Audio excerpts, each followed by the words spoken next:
Hey everyone, and welcome back to the channel. With the festive season all around us, with sparkling lights and the smell of gingerbread in the air, I was thinking about stories. Not just the usual Christmas tales, but stories from long ago that carry powerful messages, ones that can feel surprisingly relevant even today. And there's one ancient story that often gets told with a lot of fire and brimstone. But I want to look at it today through a lens of hope, new beginnings, and the importance of looking forward, themes that really resonate at this time of year.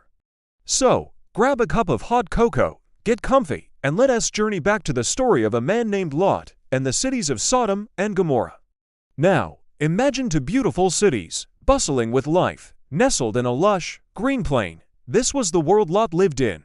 He was Abraham's nephew, and he'd chosen this spot because it was prosperous, like a garden. Life was good on the surface, but beneath the shiny exterior, things weren't so great. The Bible tells us that the people of these cities had grown cold-hearted. They had forgotten the most important rules of all: to be kind, to be compassionate, and to welcome strangers. Kindness had become a forgotten language. They were so wrapped up in their own lives that they lost their sense of community and empathy for others. God saw this and was deeply saddened. The warmth of human connection had grown cold. But even in this place, there was one household that still held a flicker of light: Lot's family. God, in His great mercy, didn't want to see the good perish with the bad. It's a bit like a parent who sees their child going down the wrong path. The love is still there, and the desire to save them is overwhelming. So, God decided to send messengers, angels disguised as ordinary travelers, to give Lot and his family a chance to escape. It was an act of grace, a rescue mission. When these travelers arrived at the city gate, who was there to greet them? Lot. He saw these strangers, and instead of turning them away, he immediately invited them into his home. He offered them food, water, and a safe place to rest. In a city where hospitality was dead, Lot's actions were a radical act of kindness. He was upholding that ancient, sacred duty of caring for the traveler, the person in need.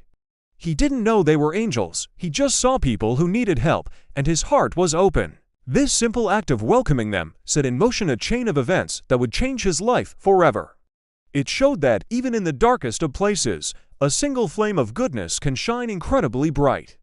However, the other residents of the city didn't share Lot's kindness. They were suspicious and hostile towards the newcomers. The situation grew tense and dangerous, revealing the true depth of the city's brokenness. The angels saw this firsthand and knew that the time for judgment had come.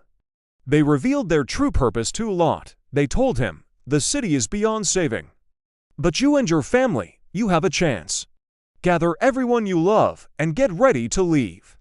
God is giving you a path to safety." It must have been a terrifying moment for Lot. Imagine being told you have to leave everything you've ever known: your home, your friends, your possessions, and just run, without a clear destination. The angels gave them a very specific and very important instruction: flee for your lives. Don't look back, and don't stop anywhere in the plain. Flee to the mountains, or you will be swept away. This wasn't just a physical command. It was a deep, spiritual one. Looking back wasn't just about turning your head. It was about clinging to a past that was being left behind for a reason. It was about longing for a life that was built on a flawed foundation. As dawn broke, the angels urged them to hurry. The sun was rising on the last day for Sodom and Gomorrah. Lot hesitated. It's a very human reaction, isn't it? Even when we know we need to move on, leaving the familiar is hard. But the angels, full of mercy, physically took his hand, and the hands of his wife and 2 daughters, and led them safely out of the city. It was a direct intervention, a saving grace to pull them towards a new future. As soon as they were clear, the judgment began. Fire and sulfur rained down from the heavens, and the once prosperous cities were completely destroyed. They were running, with the sounds of destruction behind them, running towards a new life, a clean slate. But then, Lot's wife did the one thing she was told not to do. She looked back. Why? The Bible doesn't spell it out, but we can imagine. Perhaps it was regret for the life she was leaving. Maybe she was second-guessing the decision, mourning the loss of her home and her friends, despite their flaws. Her heart was still tied to that old place, and in that moment of looking back, of clinging to the past, she was frozen in place, turning into a pillar of salt.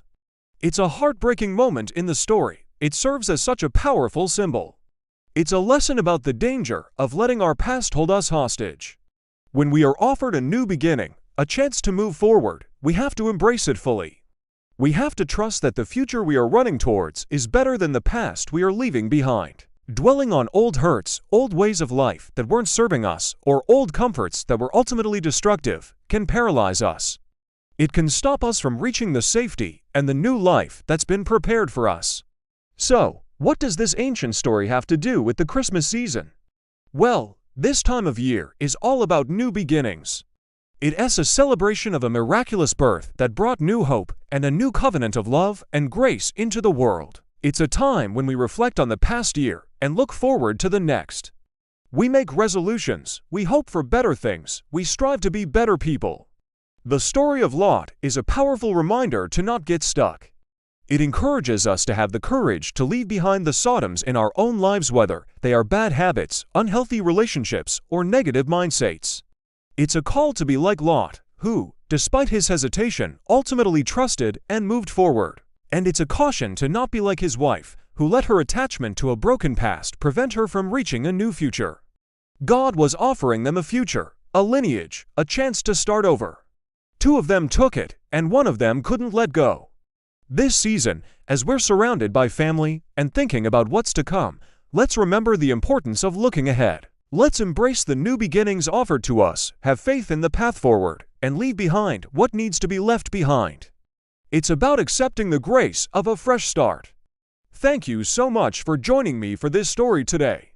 I hope it gave you a little something to think about this festive season. Let me know your thoughts in the comments below. Wishing you all a very happy and hopeful holiday season. Don't forget to like, subscribe, and I'll see you in the next video. Bye for now.